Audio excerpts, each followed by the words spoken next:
Good morning guys. Welcome back to our new video. I hope you are doing well.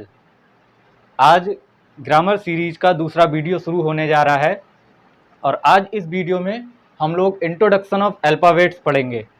Alphabets के बारे में पढ़ना है। मैं आपको बता दूं, इससे आगे की वीडियो में अल्फ़ाबेट्स के बाद लेटर्स के बाद फ्रेज, वर्ड, फ्रेज और फ्रेज के बाद क्लाउज और फिर उसके बाद हम लोग सेंटेंस की जानकारी लेंगे। एक बार नोट डाउन कर लेंगे ये कहीं पर। तो सबसे पहले हम लोगों को अल्फ़ाबेट्स पढ़ना है। ये इधर मैं नोट डाउन कर रहा हूँ, देख लेंगे, कॉपी पे नोट डाउन कर लेंगे। अल्फ़ाबेट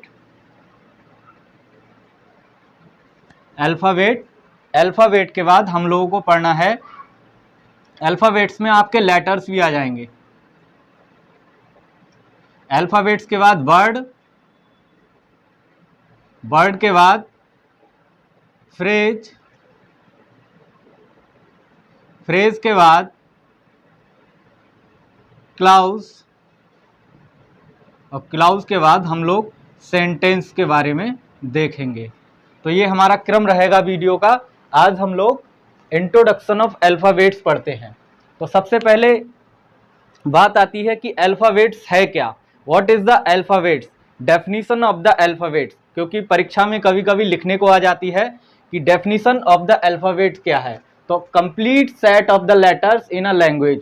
किसी भी भाषा में, मैं इंग्लिश की भाषा की ही बात नहीं कर रहा हूँ, किसी भी भाषा के complete set of the letters, वहाँ के अक्षरों का जो कंप्लीट समूह है उसको हम क्या कहते हैं, अल्फ़ाबेट कहते हैं। ये ध्यान रखना है हम लोगों को। Alphabet is a group, this is not a letter और अल्फ़ाबेट में बहुत ज़्यादा फर्क है। अल्फ़ाबेट पूरे समूह को कहते हैं और लेटर उसके अंदर की एक यूनिट होती है। तो डेफिनेशन होगी, the complete set of letters in a language is called alphabet. किसी भी भाषा के अक्षरों के पूर्ण समूह को हम लोग अल्फ़ाबेट कहते हैं, उस ग्रुप को अल्फ़ाबेट कहते हैं। और अल्फ़ाबेट में जो सबसे छोटी यूनिट होती है वो होती है letter. Letter is the smallest unit of any language. मतलब किसी भी भाषा की जो सबसे छोटी यूनिट होती है वो क्या होती है, लेटर होती है, अक्षर होती है, जिसे हम हिंदी में अक्षर कहते हैं। तो letter is the smallest unit of any language. किसी भी भाषा की सबसे छोटा यूनिट लेटर होता है। There are 26 letter in English language. हमारी जो अंग्रेजी भाषा है, अंग्रेजी भाषा में 26 अक्षरों में उसको बांटा गया है। 26 अक्षर के भी फिर हमने डिवाइडेड इन 2 पार्ट्स, 2 पार्टों में हमने इन 26 लेटर्स को बांटा है। कौन कौन से पार्टों में बांटा है, letters, vowels and consonants. Vowels को हिंदी में क्या बोलते हैं, स्वर, और इसको क्या बोलते हैं, व्यंजन। 5 वॉवेल्स हैं इंग्लिश भाषा में और 21 कंसोनेंट्स हैं, व्यंजन है, 21 व्यंजन हैं। ठीक, ये कुल मिलाकर हमारे होते हैं 26। तो इंग्लिश भाषा अगर सीखनी है हम लोगों को तो इन 26 अक्षरों का, 26 लेटर्स का बहुत ज्ञान हमारा होना जरूरी है। अब बात करते हैं वॉवेल्स की कि ये वॉवेल्स क्या है। What is vowels, the letter which are pronunciate with an open mouth. Open mouth मतलब खुले मुंह से जो बोले जाते हैं, along the free flow of the air.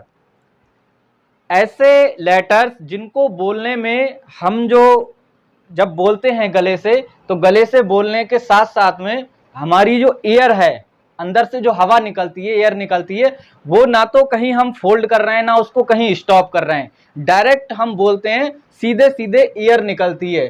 तो the letters which are pronunciate with an open mouth, और ये ओपन माउथ से, खुले माउथ से बोले जाते हैं। कहीं हमको लिप्स को बंद करने की जरूरत नहीं पड़ती, जो हमारी टंग है उनको भी कहीं टच नहीं करना होता है, ओपन माउथ से बोले जाते हैं। Free flow of the air मतलब हवा को पूर्ण रूप से बाहर निकाला जाता है। Vowels have their own sound. और वॉवेल्स की सबसे बड़ी पहचान ये है कि जितने भी हमारे ये स्वर हैं, वॉवेल्स हैं, 5 वॉवेल्स हैं, इनका अपना खुद का साउंड होता है, ये बिना किसी कंसोनेंट्स की या बिना किसी लेटर की सहायता के बोले जाते हैं। There are 5 vowels in English language. English language में कितने वॉवेल्स हैं? 5 vowels, A, E, I, O, you, ये 5 वॉवेल्स हैं इंग्लिश लैंग्वेज में। अगर आप इनका प्रोनाउंसिएट करेंगे तो आप देख सकते हैं कि हमारा जीभ कहीं टच नहीं हो रहा होगा, हमारे लिप कहीं टच नहीं हो रहे होंगे। A, E, I, O, U, free flow of the air, हम free flow of the air कर रहे हैं, तब ये हम लोग बोल पा रहे हैं और इनका खुद का अपना साउंड है। दूसरे आते हैं कंसोनेंट्स। कंसोनेंट्स मतलब व्यंजन। तो इंग्लिश भाषा में कितने व्यंजन होते हैं? 21 व्यंजन होते हैं, 21 कंसोनेंट्स होते हैं। इसकी परिभाषा देख लेंगे हम लोग थोड़ा सा। The letter which are pronunciate by stopping the air flowing freely through the mouth, मतलब ऐसे लेटर्स जिनको हम बाय स्टॉपिंग द एयर, हमारी जीभ कहीं ना कहीं टच हो रही होगी, हम हवा को कहीं ना कहीं रोकते हैं, चाहे लिप्स के माध्यम से रोकें, चाहे हम अपनी टंग के माध्यम से रोकें, तो कहीं ना कहीं स्टॉपिंग द एयर, एयर को रोकने के बाद इनका उच्चारण किया जाता है। और ऐसे अक्षरों को क्या बोलते हैं? हम कंसोनेंट्स बोलते हैं।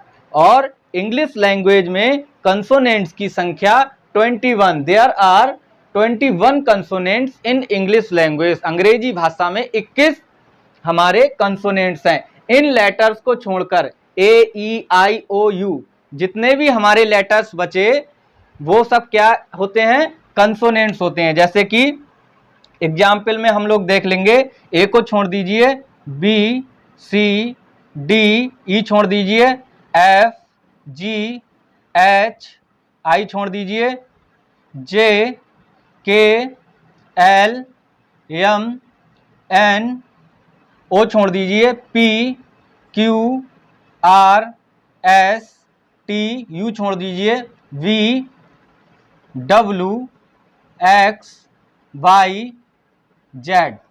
तो ये हमारे 21 क्या हैं? कंसोनेंट्स हैं। अब कभी कभी ये नोट डाउन करने की चीज है, बहुत ही महत्वपूर्ण है, वेरी इंपॉर्टेंट। डब्ल्यू और एक्स, जो हमारे डब्ल्यू और एक्स हैं उनका केस स्पेशल है। क्यों स्पेशल है?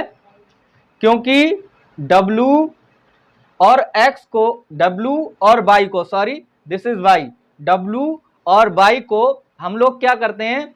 कभी कभी उनको हम कॉन्सोनेंट्स में गिनते हैं और कभी कभी डब्ल्यू और वाई वॉवेल्स के अंतर्गत गिने जाते हैं। इन डब्ल्यू और वाई को क्या कहते हैं? सेमी वॉवेल्स कहते हैं।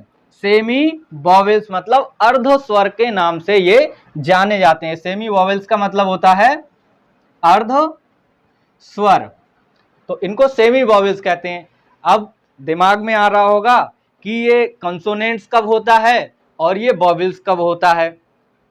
तो when Y, W and Y are in the beginning of a word, जब डब्ल्यू और वाई किसी भी वर्ड के बिगिनिंग मतलब शुरुआत में प्रयोग किए जाते हैं तो वो क्या होते हैं? They called consonants. तब हम उनको व्यंजन के रूप में देख सकते हैं। जैसे कि एग्जाम्पल में हम देख सकते हैं बाई, योर, ये हम स्टार्टिंग में प्रयोग कर रहे हैं बाई, योर, यस, यहाँ पर भी बाई शुरू में है, यहाँ पर बाई शुरू में है, व्हाट में डब्ल्यू शुरू में आ गया, व्हेन में डब्ल्यू शुरू में आ गया।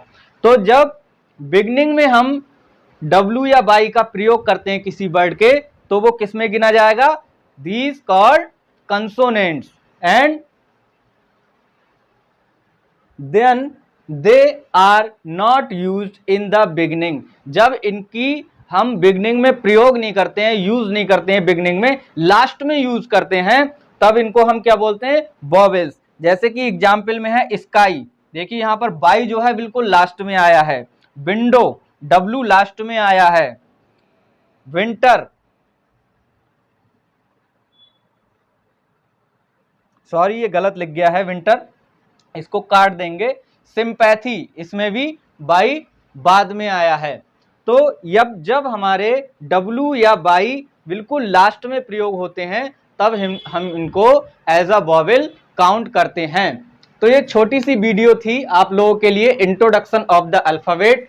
अब इन अल्फाबेटों को ही अरेंज करके हम क्या बनाते हैं, वर्ड बनाते हैं, और वर्ड के बाद हम लोग फ्रेज बनाते हैं, फ्रेज के बाद क्लाउज बनाते हैं, और फिर क्लाउज के बाद हम लोग एक पूर्ण सेंटेंस का निर्माण करते हैं। तो नेक्स्ट वीडियो में हम लोग डिस्कस करेंगे वर्ड और फ्रेज के बारे में। मैं आशा करता हूं आप लोगों को ये वीडियो पसंद आई होगी। और कमेंट्स बहुत कम आ रहे हैं, बच्चे बता नहीं रहे हैं कि अगली वीडियो में क्या बनाना चाहिए क्या नहीं बनाना चाहिए। तो आप लोगों से रिक्वेस्ट है कि कमेंट्स करके मुझे बताइए आप लोगों को वीडियो कैसी लग रही हैं, और ज़्यादा से ज़्यादा इस वीडियो को शेयर कीजिए ताकि जो दूसरे बच्चे हैं, दूसरे स्टूडेंट्स हैं, उन लोगों को भी ये बेसिक ग्रामर जो मैं पढ़ा रहा हूँ, बेसिक से लेके एडवांस तक की ओर जाने वाला हूँ, उन लोगों को भी इसका लाभ मिल सके। इसको ज़्यादा से ज़्यादा शेयर कीजिए, कमेंट कीजिए, लाइक कीजिए और इस चैनल को सब्सक्राइब जरूर कीजिए। Thank you very much.